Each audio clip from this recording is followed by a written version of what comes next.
Hey YouTube, today I'm going to talk to you about an issue that's very close to my heart, and that's the Armenian Genocide. And I'm going to relate this issue to the issue of gun control. Now, the reason for this is based on current news events, and I'm not going to go into those too much. I've actually been taking a break from watching the news, and I'm taking a break from the internet lately. But I felt like that this is the right time to talk about this issue. Now, the issue of the Armenian Genocide and gun control may not be obvious, but I'm going to make this connection clear as I just establish a few background facts. I'm actually of Armenian background on my dad's side. So growing up I knew actually a lot about the Armenian Genocide. Now this was a genocide carried out by the Turks under the Ottoman Empire. Now I just want to mention that Ron Paul was actually talking about the Armenian Genocide recently, and he mischaracterized the genocide as a conflict between two countries. This is not true. The Armenian people had the unfortunate situation in World War I of being caught between two countries, between the Russian Empire and the Ottoman Empire.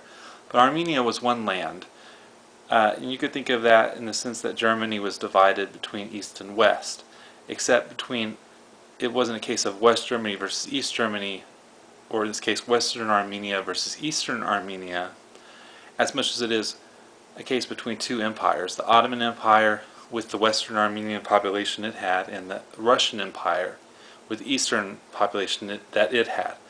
Now, this is important if you want to understand what Ron Paul was saying and why he's actually wrong.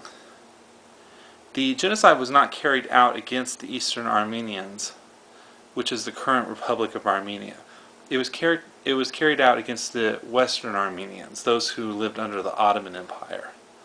And there was also a genocide against other peoples. But the Armenians, it's reflected that, it's estimated, I should say, that about 1.5 million Armenians lost their lives in this genocide. And the issue of gun control is not obvious, but it is crucial to understand. I was reading a book called Survivors, which is an oral history of the Armenian Genocide, and it talked actually a lot about the role that the confiscation of guns played in the genocide. Basically what happened was this. Orders came from top down, from the highest ranks of the ruling party of the Ottoman Empire, which was the Young Turks, or the Committee for Union and Progress, CUP, or also known as the Ittihadists. And when this order came down, it was done in secret, and they basically got the local peoples of different regions, the Turks and the Kurds, to attack the Armenian populations. A lot of them were actually fighting in World War I, and basically the men were all killed, and then the local villages were disarmed. One of the tactics they used was, in this disarmament, was that they had to produce a certain amount of guns, and a lot of times these villages didn't even have the amount of guns. They actually had to buy the guns from Turks or other ethnic groups. So when the Armenians actually had to turn in their guns, it left them defenseless. But more than that, it actually provided evidence to say, look what the Armenians were doing. They were arming themselves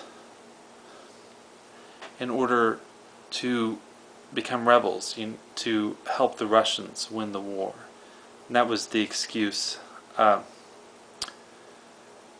lot of these village people, they had no idea that a genocide was coming. They simply did what the government told them to do.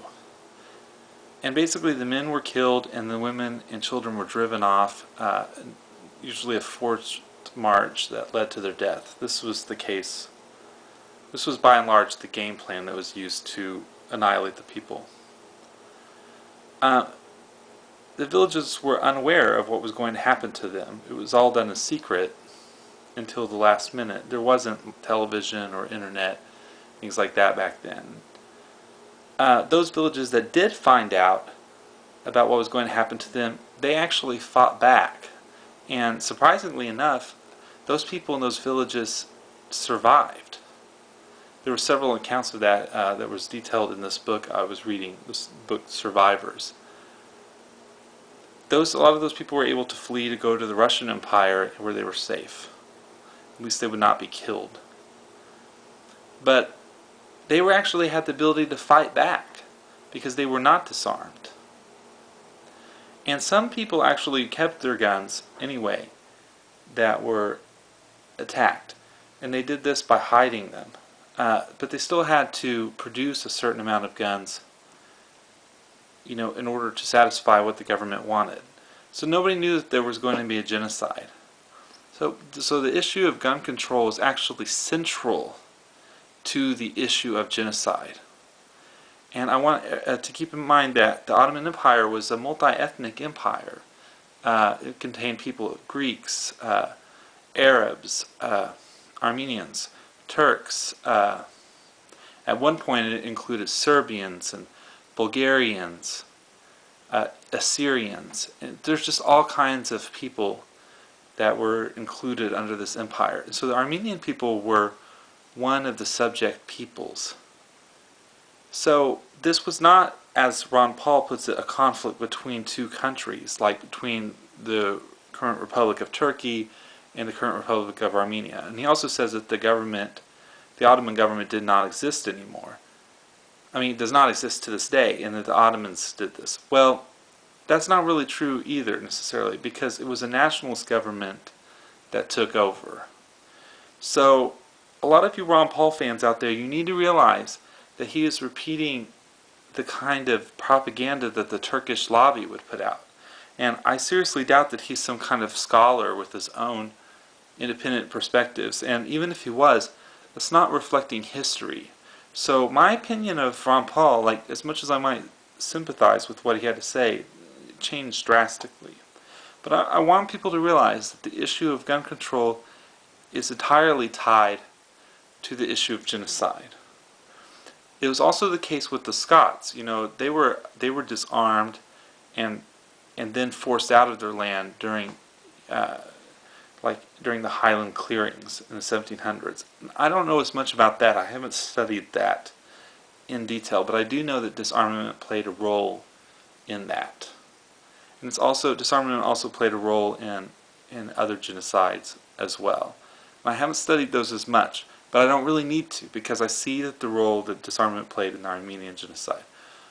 I don't want to make this a whole long speech here, so I'll just leave it at that. And if you have any questions or comments, just leave them below. I'd be happy to answer any questions you might have, provided that they are respectful and real questions and not just flaming or trolls that are just looking for a reaction. But if it's a sincere question, then I have the answer, I'll answer it. Anyway, thanks for watching. Have a great day.